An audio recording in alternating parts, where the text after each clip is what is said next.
वंदो गुरुपदकंज कृपा सिंधु नररूप हरि महामोहतमपं व्यास भक्तगणों को तथा धर्मानुरागियों को मेरा हार्दिक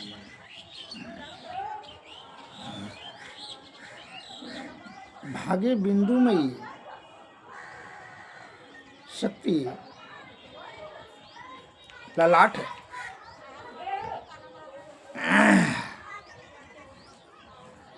स्या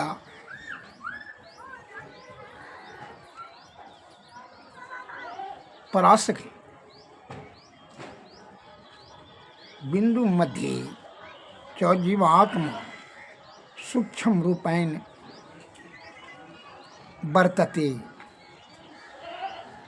अर्थात ललाट के दूसरे भाग नीचे भाग में बिंदुमयी शक्ति विराजमान है और बिंदु के बीच में जीवात्मा सूक्ष्म रूप से विराजमान है।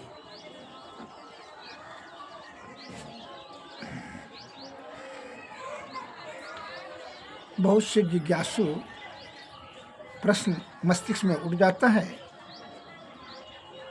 कि जीव शरीर में रहता है, जब शरीर रोगी हो जाता है तो जीव को दुख का अनुभव होने लगता है। दुख से छूटने के लिए इलाज किसका किया जाए, शरीर का या जीव का? समाधान यह है कि जीव ईश्वर का अभिन्न अंश है। यह दुख सुख से बिल्कुल अछूता है। जब यह जीव शरीर और इंद्रियों का संग कर लेता है, जब यह जीव शरीर और इंद्रियों का संग कर लेता है तब इसको दुख सुख का अनुभव होने लगता है। इलाज शरीर का किया जाएगा, न कि जीव का।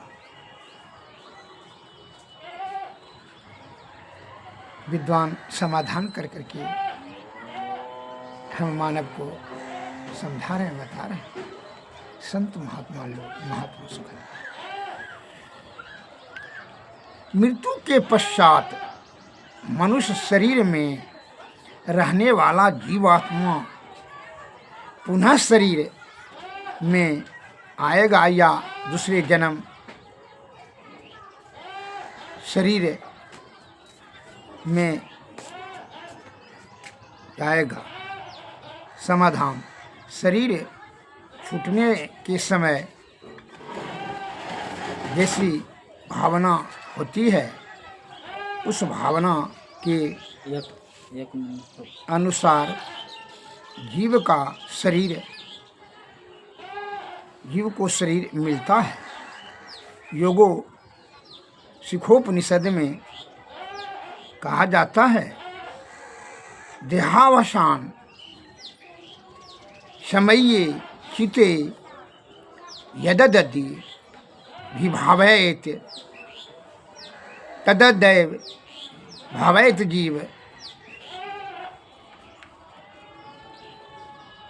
इत वैत जन्म कारणम। अर्थात देह त्याग के समय चित्त में जो भावनाएं जीव करता है वही वह होता है। यही जन्म का कारण है। भगवान भी कृष्ण ने कहा है, यम यम नापि अस्मरन् मात्रम अस्मरम जातोय अन्ते कलेवरम नौ तमेर वेदिति को तय सदा तद्भाव भावितः। अर्थात हे कुंती पुत्र अर्जुन, यह मनुष्य अंत काल में जिस जिस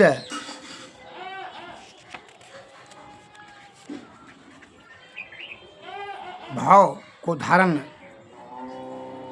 स्मरण करता हुआ शरीर का त्याग करता है, उसको ही प्राप्त होता है, क्योंकि वह सदा उसी भाव से भावित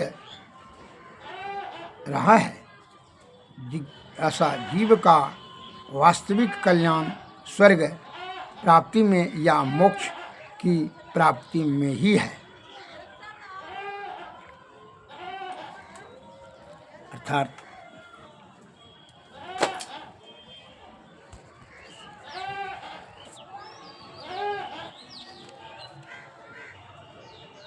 इस संसार में स्थूल शरीर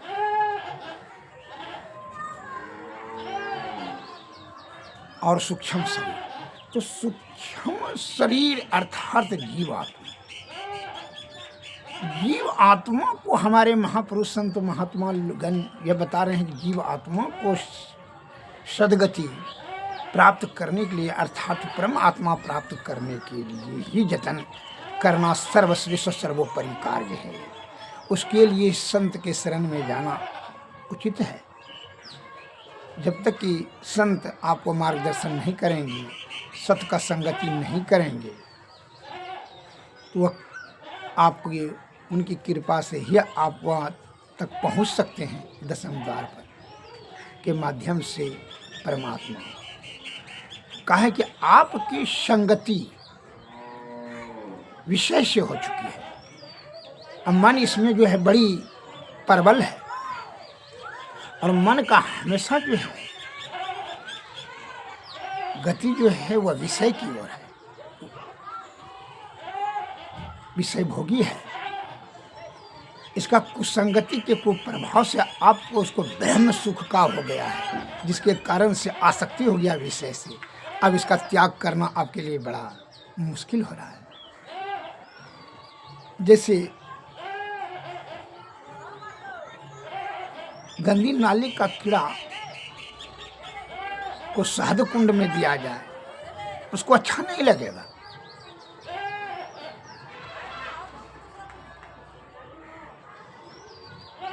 और पहले उसको पहले स्नान करा दिया जाए स्वच्छ जल से, बढ़िया से शुद्धि उसका कर दिया जाए, तब फिर उसको शहद कुंड में देगा।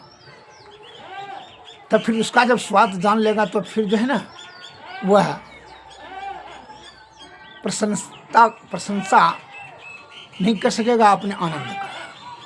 तो उसी प्रकार विषय से विमुख होकर के जब आप ईश्वर से सन्मुख हो जाएंगे, अर्थात ये जीवात्मा परम आत्मा में मिल जाएगा, तब आनंद नहीं परम आनंद की प्राप्ति होगी। एक बार जो है क्या होता है, ये उदाहरण देते हैं, नैसर्गिक आभा की महिमा होती है। आप इत्र के दुकान में उदाहरण देते हैं, सुगंधी वाले दुकान में, अर्थात जहाँ सेंट बिक्री करता है, उस दुकान में आप जाइए, कुछ मत लीजिए,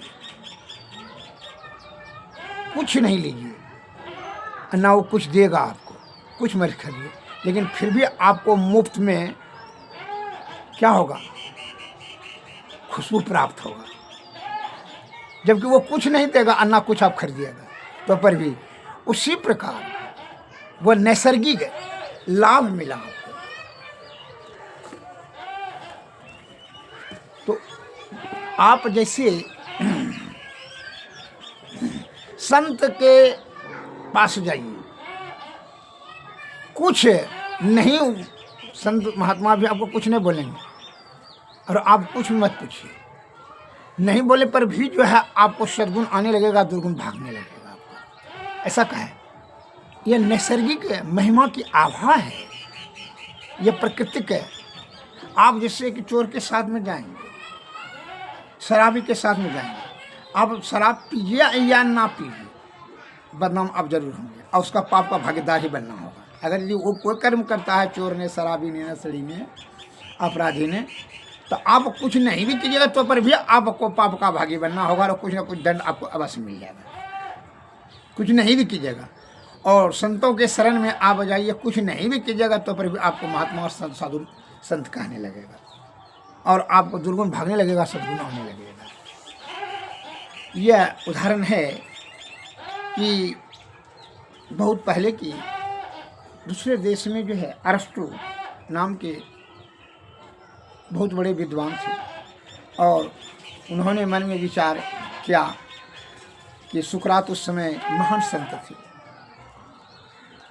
कि सुकरात से जाकर के मिलेंगे, तो आजकल मिलेंगे ऐसे करते करते समय उसका बहुत दिन बीत गया। वह किसी भी कारण से सुकरात जो अपने सिद्धांत और सत्य पर चलने वाले मार्ग पर थे, कोई भी षड्यंत्र ने वे फंसा करके उसके विपक्षी ने, जो पापी दल है, उसने ऐसे महान संतों को षड्यंत्र करके फंसा दिया और जो है जेल भेज दिया। तो इस बात का चर्चा बड़ा तीव्र गति से फैला, तो इसका चर्चा जो है उनके पास भी पहुंचा। अरस्तु विद्वान थे लेकिन वो अपने ज्ञान से तो जानिए वैसे महान संत यह अपराध कर ही नहीं सकते। अच्छा भले है जब वहाँ हैं जेल में तो जाते हैं, समय निकाल के भेंट कर ये लेते हैं। वहाँ से आए जैसे जैसे जो समस्याएं थी उनके मन में वो अपने आप समाधान होते गए, जैसे जैसे वह आते गए समाधान होते। अंतिम में जब महान संत सुकरात से भेंट किए तो जेल में, तो पूछा कि महात्मन सभी समस्याओं का समाधान अपने आप होते गया, हमारे विचार में, हमारे मन में नाना प्रकार का संदेह और चिंता था, लेकिन आपके सन्निकट जैसे जैसे पहुँचेंगे सभी समस्याओं का समाधान और चिंता का निवारण होगा। लेकिन एक ठो रह गया, क्योंकि क्या रह गया कि ऐसा कैसे हो सकता है। तो महान संत सुकरात जी महाराज ने कहा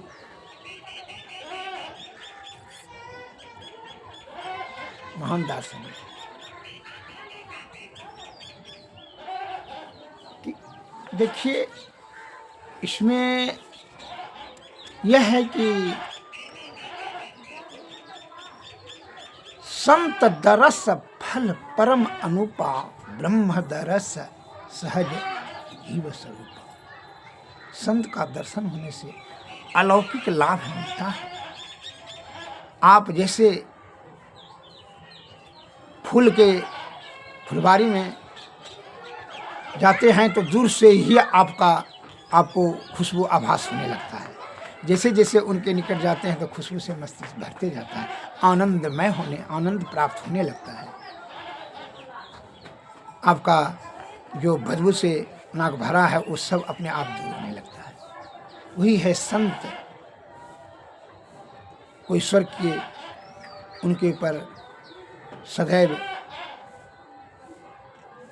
ईश्वर के सन्निकट रहने से, वह अनहद नाद में रहने से उनका हृदय बड़ा पवित्र हो जाता है और पवित्रता का उनसे जो श्रद्धायुक्त भाव से भेंट करने के लिए आते हैं उनकी पवित्रता का उन पर प्रभाव पड़ता है, इसलिए दुर्गुण नाश होता है, सद्गुण होने लगता है।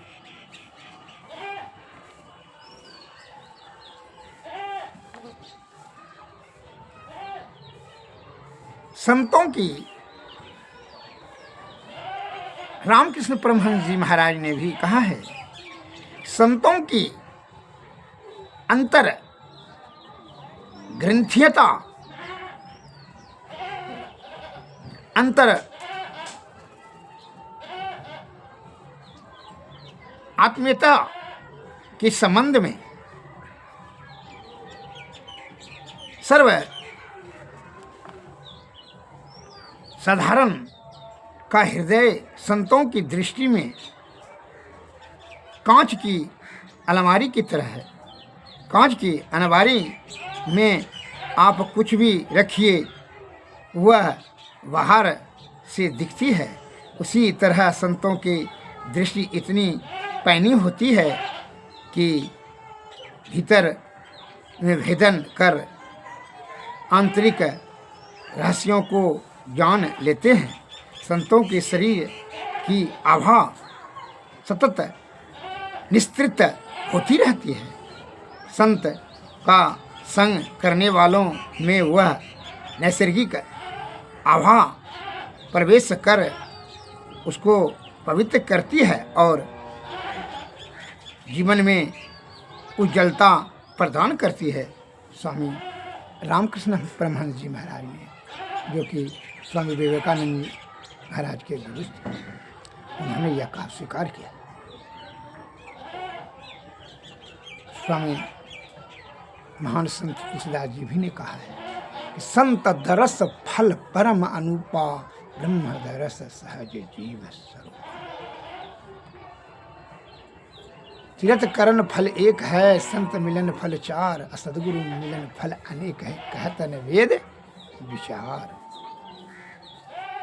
संत दरस को जाइए तजी ममता अभिमान, ज्यों ज्यों पग आगे बढ़े धर्म हो यज्ञ कोटि समान।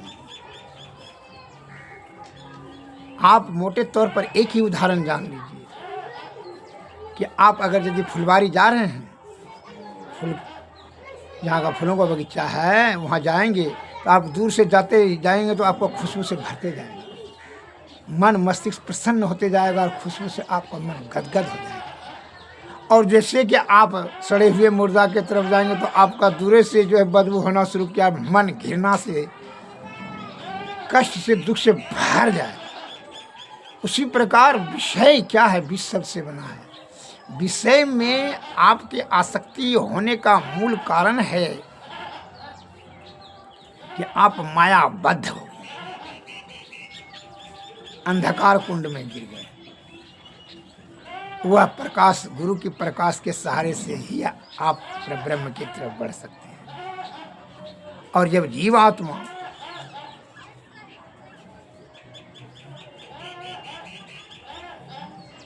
शरीर और इंद्रियों के संग में रहता है, इसको भी तब दुख सहना पड़ता है। जबकि जीवात्मा परमात्मा का अंश है, इस सुख और दुख से तो परे है। लेकिन यह जैसे आप बहुत सज्जन हैं, बड़ी महात्मा हैं, लेकिन दुर्जन के कुसंगति से आपको कष्ट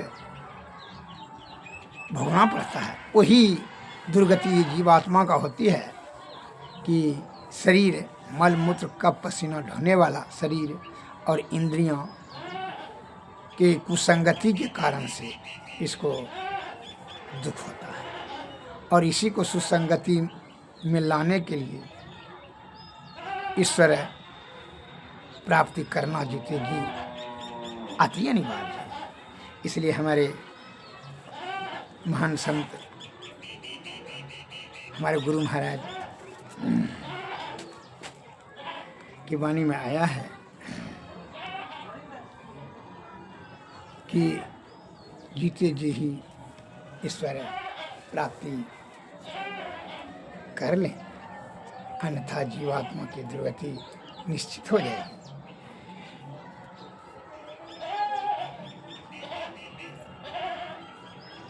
क्या सोबत गफलत के मारे, जाग जाग मन जाग रे, अंतकाल संगी न होगा, संग न चल कऊ तेरे रे। यह धन धाम कुटुंब कबीला, सब स्वार्थ के चेरे रे। अपने अपने सुख के खातिर, हेरे न कोई दुख तेरे रे। क्या सोबत गफलत के मारे, जाग जाग मन मोरे रे। तन मन धन तन मन सुख है नौ सुख तेरो, आत्म सुख निज तेरे रे। तू तन मन सुख निज को जानी, भयो काल के चेरे रे। क्या सुबत गफलत के मारे, जाग जाग मन मोरे रे। दृढ़ परितीत प्रीत कर गुरु से, कर सतसंग सवेरे रे। यही विधि भव फंदा कट जई, कहत मही हित तेरे रे। क्या सोवत गफलत के मारे, जाग जाग मन मोरे रे। गफलत में जो है, यह मेरा है, यह तेरा है, तू हमारा, ना तुम हो किसी का, नाम तुम्हारा कोई है। जीवात्मा कहाँ से आया है, क्या स्थिति है, कहाँ जाएगा, आप जानते हैं। धर्मशाला में कहीं आप जा रहे हैं, ठहर गए, रात हो गया भाई से ठहर गए, तो धर्मशाला में बहुत से सज्जन ठहरे हैं, बाजार में बहुत से सज्जन हैं। फिर मुलाकात होता है, दो चार ठो गप हो गया, अब उससे आसक्ति लगा करके बैठ जाइए, उसी का चिंतन मनन सोचते फिरते रहिए। ये तो बेमतलब का दुख आपको लाना हुआ, व्यर्थ का सोच, इसी कहता है व्यर्थ का। तो व्यर्थ, आप तो ये जानते हैं कि मौत निश्चित है, तो व्यर्थ में आप अपना जो है कीमती आयु, बल, बुद्धि, एनर्जी उसमें खर्च कर करके वो ईश्वर प्राप्त करने में लगा दीजिए। तो विषय में आप लिप्त हो जाते हैं, मेरी स्त्री है, पुत्र है, पुत्री है, धन है, जगह, मकान है, दुकान है, तुम्हारा स्थिर रहेगा। एक राजा ने जो है अपने गुरु महाराज आए, सत्संग भजन करते थे, कभी कभी गुरु महाराज को बुलाए, निमंत्रण देकर आए।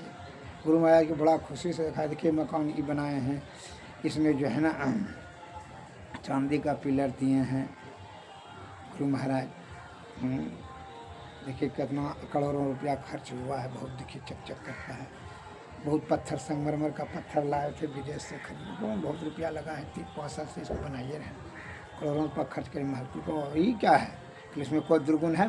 गुरु महाराज देखिए तो कुछ नहीं बोले, कुछ नहीं बोले कि देखिए कितना चमकता है, ये कितना। तो गुरु महाराज को घुमा रहे थे, दिखा रहे थे, तो गुरु महाराज कुछ नहीं बोले। तो कहा देखिए कोई कमी है गुरुदेव, कोई कमी है, इसे ही तो हमको दिखाने में। कुछ नहीं बोले, हाँ नहीं कुछ नहीं बोले, बस वो गेट देखा, दरवाज़ा। गुरु महाराज ने कहा ये क्या है? तो कहा ये बाहर निकलने के लिए, घर से बाहर, क्योंकि घर बनाया हो रहने के लिए नहीं। तो जी, तो घर जब बनाया हो रहने के लिए, तो फिर जाना कहाँ है? तो बाहर निकलना, तो बाहर के करने की क्या जरूरत है?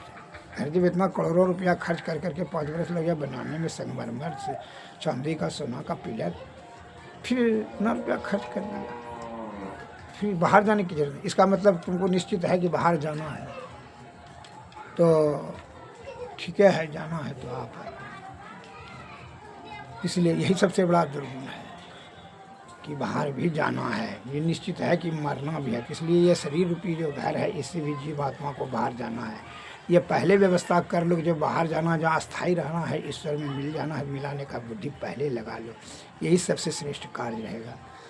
जब तुम ये जान रहे हो कि ये महल को में नहीं रहना है, श्वास रुकेगा, इसको बाहर कर देगा पुत्र पुत्री सब ने, तो फिर इतना इससे आसक्ति काहे कर रहे हो? और इसको बनाने में कितना तुम जीव हत्या किया होगा, व्यर्थ में अधिक कर लगा कर कितना मनुष्य को कष्ट दिया होगा, और पैसा लेकर करके उससे जो है इसको घर बनाने में कितना जीव हत्या किया होगा, बैंग, कछुआ और कीड़ा मकोड़ा इत्यादि सबको कष्ट दिया होगा। इसलिए ना पाप जमा करने की क्या जरूरत है। इसलिए व्यर्थ के कामों में अपना समय और शक्ति और आयु को नहीं गंवाना चाहिए। श्री सद्गुरु महाराज की जय। सभी विषय का परित्याग कर अनासक्त भाव से बड़ी श्रद्धा और आस्था पूर्वक गुरु के चरण में जाएं और उनकी कृपा प्राप्त करके भक्ति से युक्ति युक्ति से भक्ति, भक्ति से मुक्ति। यही आपका सर्वश्रेष्ठ, सर्वोत्तम, सर्वोपरि कार्य है। सिद्धि सद्गुरु महाराज की जय। आरती तन मंदिर में कीजिए दृष्टि, जुगल कर सन मुख दीजिए। चमके बिंदु सूक्ष्म यति उज्ज्वल, ब्रह्म ज्योति अनुपम लख दीजिए। जगमग जगमग रूप ब्रह्मांड, निरखी निरखी ज्योति तेज दीजिए। शब्द सूरत अभ्यास सरलतर, कर करी सार सवद गही दीजिए। ऐसी जुक्ति कया गढ़ त्यागी, भव भ्रम भेद सकल मल चीजी। भवखंडन आरती यह निर्मल, करिजु ही अमृत रस पीजी। आरती तन मंदिर